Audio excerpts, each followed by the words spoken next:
What's going on, YouTube? This is What Would Josh Do? And I'm doing a video on this computer that I'm putting together for a family member. It had an i5 650 in it, 2 cores, 4 threads. This motherboard supports up to an i7 880. Unfortunately, those were a little over $100, average price on eBay. But if you drop down one tier to an 870, I paid $29 for that quad core. 4 cores, 8 threads, as you can see here. But the cooler was meant for the i5, and I upgraded the RAM to 8 gigs dual channel. It had 4 gigs, 2 sticks of 2 gigs. I could have went with 16, but it's an older build. Swapping out this for an RX 570, it's on the way, it's coming. Then I'm going to do better cable management. There is no cable management behind the case. This is an old Antec case. There are nowhere to route cables. It's besides inside the case.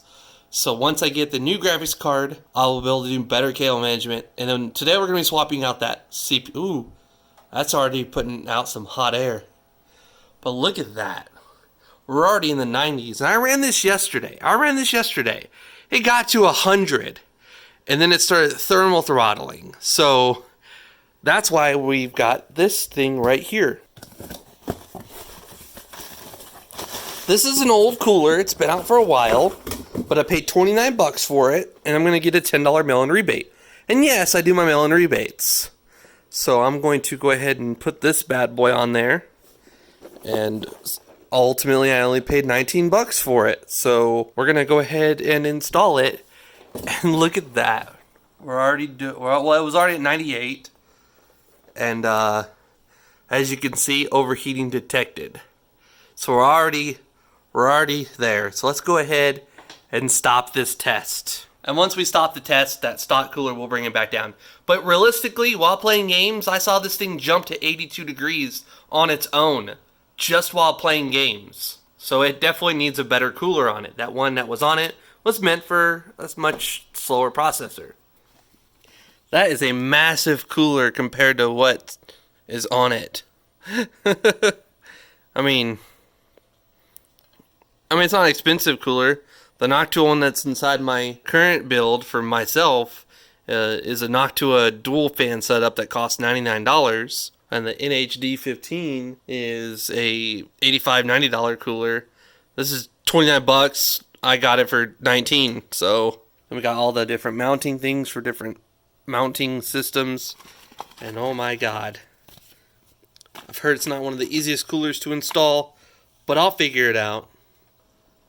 And there we go. At idle, we brought it down to in the 40s. Doesn't get much cooler than that.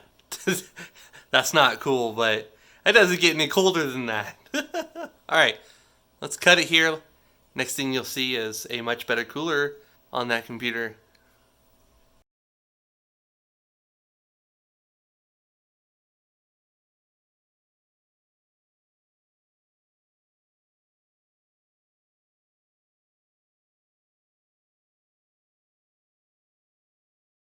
Alright, and after some frustration, and at first feeling overwhelmed, because there's like so many pieces and steps.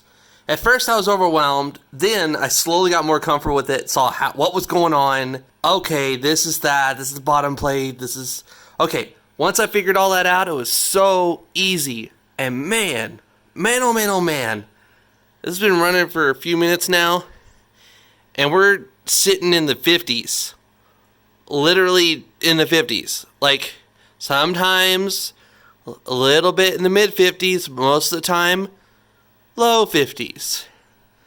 So this little dinky thing may have been fine for a dual core 4-thread processor, but it's not fine for an i7 8700 or not 8700. Wow, that would be that's what I have in mind actually, 8700K, but for an 870, I mean it's freaking chooching. It's chooching. This little guy brought it to 100 by now. By now would be at literally 1 or 0 here for TJ Maxx, which is the distance to the hottest it can get. No. In freaking O. Goodbye. So, this one, I don't know if I could have fit it. I don't know if they match. This came with an i7 3770. and we replaced the cooler with a much better one because this sucker was loud. That was my video on the Scythe cooler. This cooler came out of it. This is a much beefier cooler. It probably would have been alright. It would have been loud, but it would have been much better temperatures because there's so much more heatsink on this guy. I mean, look at that. So much more heatsink.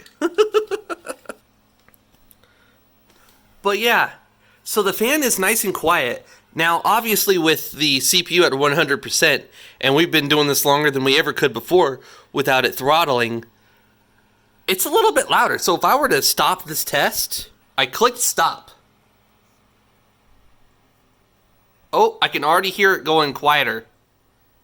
Oh, now it's inaudible. That's awesome. I did put those two fans in the front. This is just a temporary solution until the new graphics card comes. Once the new graphics card comes, I will try to hide these cables, you know, maybe zip tie and clean them up and stuff. But this is a temporary setup because this graphics card is a freaking 460, and it's terrible. It's bad. It's terrible.